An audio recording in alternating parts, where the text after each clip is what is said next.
Bom dia, alunos! Vamos agora à correção das atividades da página do livro, né?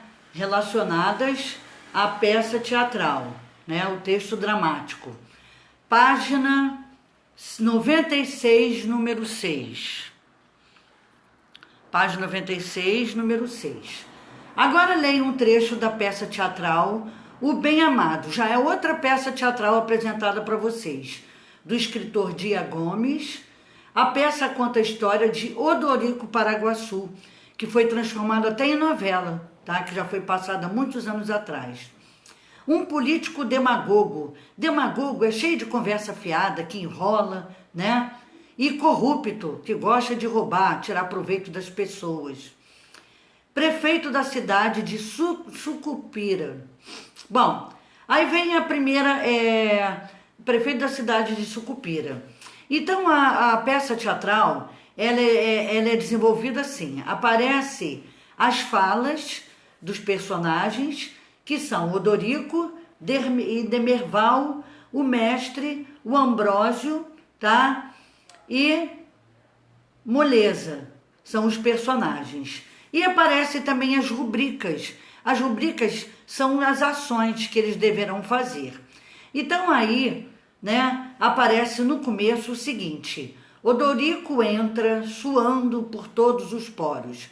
Aí é uma explicação da ação que ele deverá realizar. Aí é a parte da rubrica, que mostra o que o personagem deve fazer. Então essa parte é dedicada à rubrica. Não é propriamente um belo homem, mas não lhe pode negar certo magnetismo pessoal.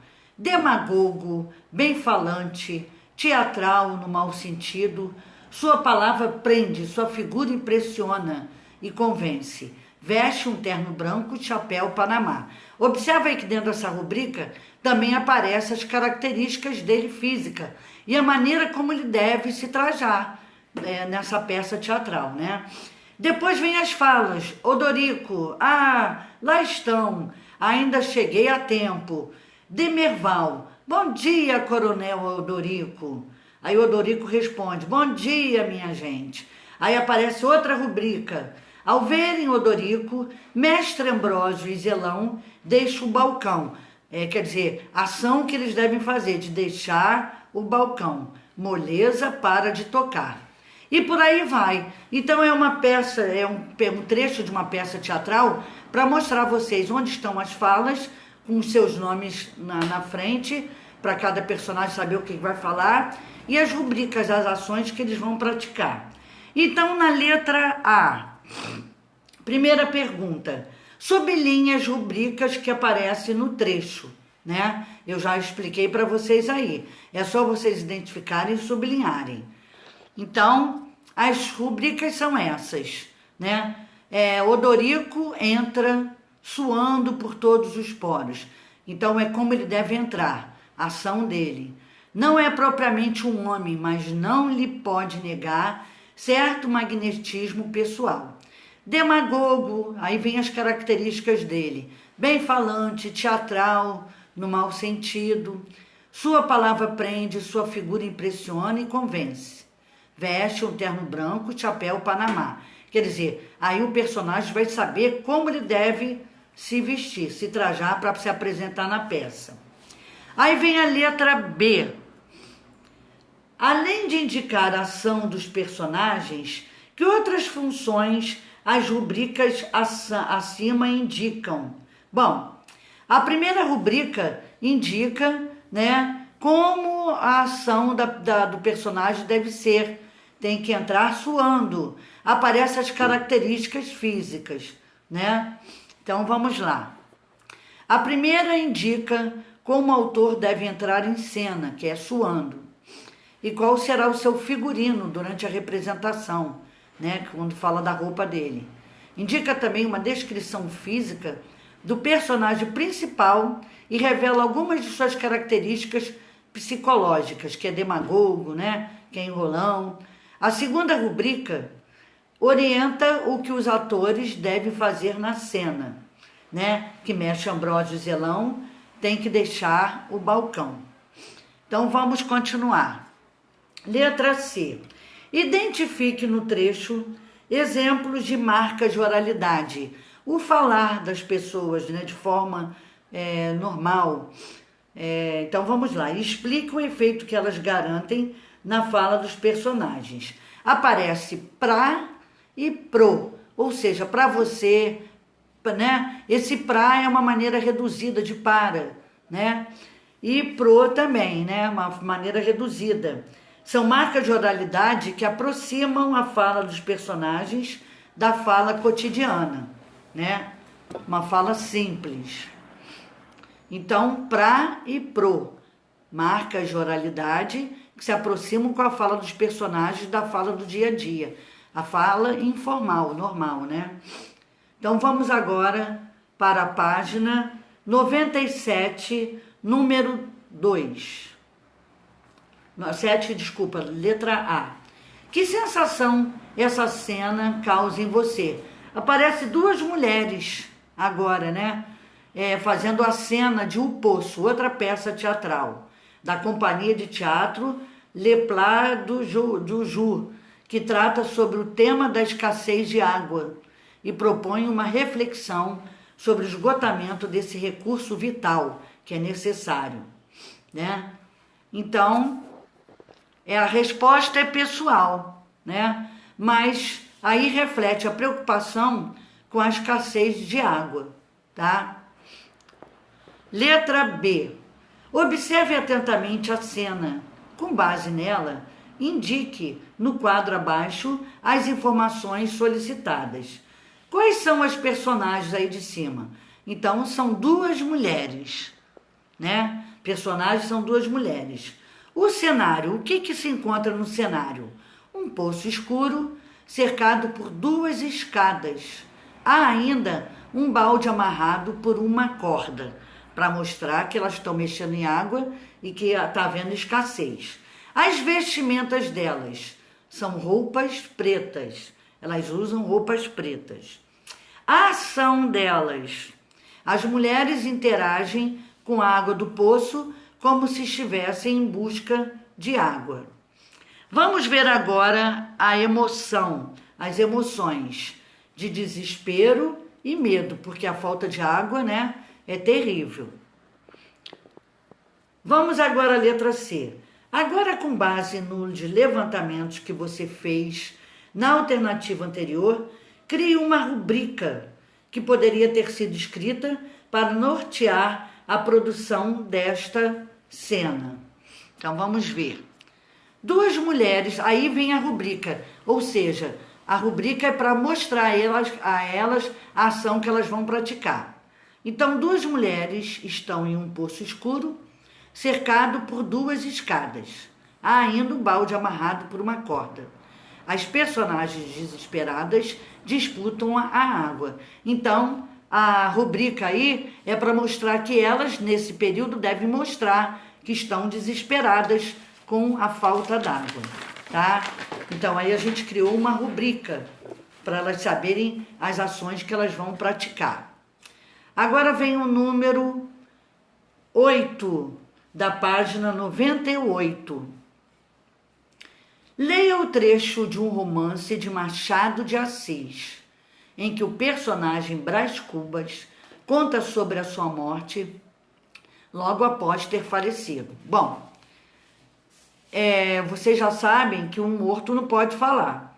Mas num livro, na criatividade do autor, ou numa obra teatral, a gente pode realizar isso sim. Porque aí você vai incorporar, né, o personagem falecido.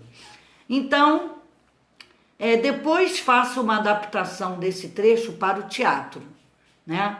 Vocês vão colocar o que? As falas dos personagens, o que cada um vai falar, algumas rubricas e por aí vai. Então eu vou ler para vocês. Óbito do autor. Expirei, quer dizer, expirei é morrer. Ele morreu às 2 horas da tarde de uma sexta-feira do mês de agosto de 1869, na minha bela chácara de Catumbi. Ele tinha 64 anos, né? possuía cerca de 300 contos de réis e foi acompanhado ao cemitério por 11 amigos. Vou fazer um resumo, né? Aí ele mesmo diz, só 11 amigos, né? Para quem tinha tantos amigos, só 11 participaram. Chovia nesse dia, né? E aí é um trecho que fala sobre o morto, falando sobre o desencarne dele, né? Que ele morreu. Então vamos colocar em forma de peça teatral. Vamos lá. A fala de Brás Cubas, se fosse num texto teatral, ele diria: expirei às 2 horas da tarde de uma sexta-feira do mês de agosto de 1869, na bela Catumbi, que era a cidade onde ele morava. Aí ele pode dizer que tinha 64 anos, os 64 anos rijos e prósperos, era solteiro, possuía cerca de 300 contos de réis, né? E no cemitério apareceram só 11 amigos. 11 amigos, ele ficou admirado. Repete o Brás Cubas em tom irônico, de deboche. Então aí é uma fala do personagem. Continuando, o velório de Brás Cubas, né? Velório de Brás Cubas. Aí agora vem a rubrica, explicando a ação. Barulho ao fundo de chuva fina e constante. Aí eles vão criar, com a sonoplastia, o barulho de chuva. Pessoas segurando guarda-chuvas, né? No momento, em frente ao caixão de Brás Cubas, olhando para o restante das pessoas que estavam ali. Continuando, o amigo diz, dirigindo-se aos demais presentes no velório: vós que conhecestes, meus senhores, vós podeis dizer comigo que a natureza parece estar chorando a perder irreparável de um dos mais belos caracteres que tem honrado a humanidade.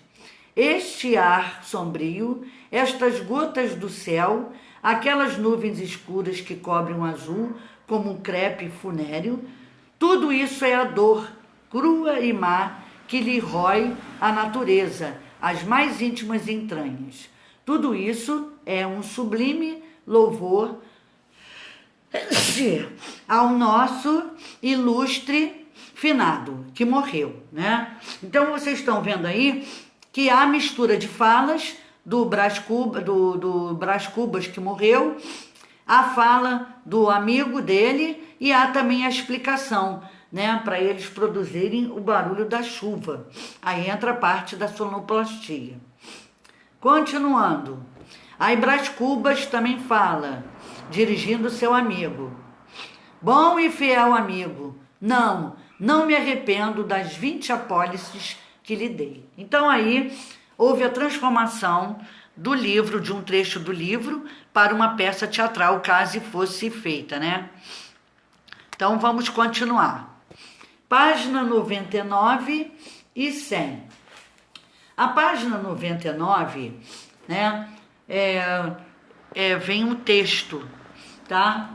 Agora leia o trecho da peça de teatro O Inspetor Geral, do escritor Nikolai Gogol. A obra trata de um farsante que chega a uma cidade se passando por inspetor. O autor faz uma crítica à política, à corrupção e à passividade dos moradores diante dos acontecimentos que geram em torno desse episódio. Reparem aí que aqui tem vários modelos de peças teatrais, sempre contendo o quê? As falas dos personagens e as rubricas. Então aí aparece o primeiro ato, é a primeira cena em si, né? Aí vem a cena, que vai acontecer na sala da casa do prefeito. Aí vem a cena 1, prefeito, administrador geral, inspetor de ensino, juiz de comarca, chefe de polícia, médico e 2 guardas. São as pessoas que vão participar da primeira cena. Aí o prefeito, vem a fala dele: meus senhores, chamei os senhores aqui porque tenho de lhes comunicar uma notícia bastante desagradável. Um inspetor vem aqui. Aí Amos diz: Fiodorote, o que? Um inspetor? Aí o Artiêmio, né? O que? Um inspetor? E o prefeito diz: um inspetor de Petersburgo vem incógnito, sem dizer quem é, com uma instrução secreta. Aí Amos diz: não diga. Aí o Artiêmio: só faltava essa. Então aí vocês podem ver a maneira de como é construída uma peça teatral, com falas de personagens, para eles saberem o que eles vão dizer, com rubricas para mostrar as ações dele e mostrando a cena, o que cada um vai fazer em cada cena, né? Quem vai se apresentar em cada cena distinta. Então vamos agora para o número 9A. Um texto dramático pode apresentar algumas subdivisões. Tem as divisões e subdivisões pequenas, né? Primeiro, pode conter o ato, que refere-se a cada uma das partes em que se divide a peça. Assim como um livro é dividido em capítulos, uma peça teatral se subdivide em atos, tá? E pode ter quadro, refere-se à subdivisão de um ato. A subdivisão de um ato, né, é chamado de quadro, caracterizada pela troca de cenário.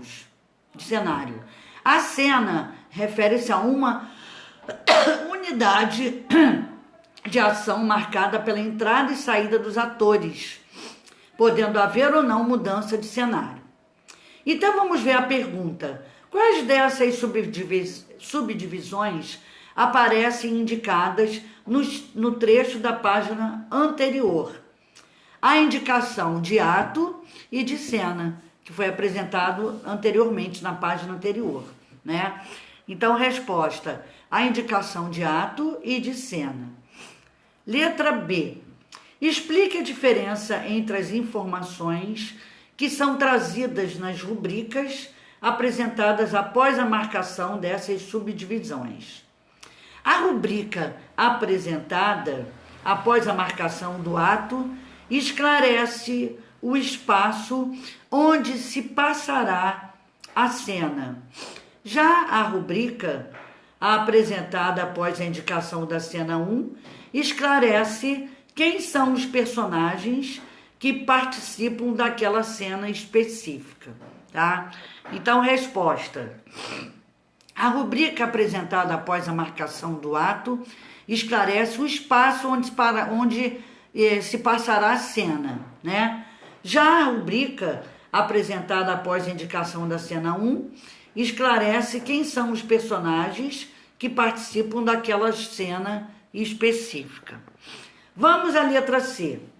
Explica o efeito de sentido de repetição da vogal E na palavra em destaque. Eram pretas e deste tamanho. Observe que é a repetição do E, né? A repetição da vogal E, né, foi empregada para enfatizar o tamanho da ratazana que ali apareceu, tá? Então, a repetição da vogal E foi empregada para enfatizar o tamanho da ratazana, certo? Eram pretas, quer dizer, a ratazana, e deste tamanho, para dizer que eram enormes, né? Letra D. Releia o trecho a seguir. Caro amigo, compadre e benfeitor, murmura para si mesmo, passando rapidamente os olhos por algumas linhas. Comunicar-lhes, né? Observa aí, explique o emprego das aspas nesse trecho. Bom, as aspas aí nesse trecho, certo? Iniciando e terminando, indicam que apesar de essa ser a fala do prefeito, ele estava lendo a carta de outra pessoa, tá? Vamos agora ao número 10 e última, né, das atividades. página 101, número 10. Com base em tudo que você já estudou sobre o texto dramático, identifique em que consiste cada uma das partes indicadas a seguir. Bom, começando lá no início, segundo ato. No segundo ato, onde tem a seta, né, é uma das partes de um texto dramático. O segundo ato é uma das partes do texto, de um texto dramático, tá? Agora, na parte do lado esquerdo, mesma sala, entram Caroba, Margarida e Dodó. Aí a rubrica para mostrar as ações, que elas três têm que entrar na mesma hora, né? Na mesma sala entram Caroba, Margarida e Dodó, tá? Então aí faz parte da rubrica que mostra as ações que elas devem realizar. Elas têm que entrar, certo? Embaixo, Caroba. Mas que jeito eu podia dar? Ele queria entrevista, eu estava precisando agradá-lo para ele confiar em mim e o jeito foi marcar. Bom, aí Dodó responde: que jeito que nada, o que há é que você se acostumou a agradar meu pai e ficou contra mim. Bom, aí mostra o nome dos personagens que dialogam, mostrando as suas falas, né? Então, embaixo vem a parte das falas dos personagens. Bom, e por último, né, o segundo ato aí que eu comecei errado, é por último, é uma das partes de um texto dramático, certo? Então, vocês podem ver que num texto dramático, numa peça teatral, existe as falas dos personagens, a rubrica que indicam as ações, né? E as partes de um texto, que são os atos, né? Primeiro ato, segundo ato, né? Para mostrar depois as cenas, ok? Então, gente, aqui terminamos a explicação, né? E correção das atividades da página do livro. Peço a vocês que olhem com cuidado, com carinho, assistam novamente, né? E vendo as respostas direitinhas, para confirmar se vocês colocaram direitinho, ok? Um beijo, bom dia para vocês.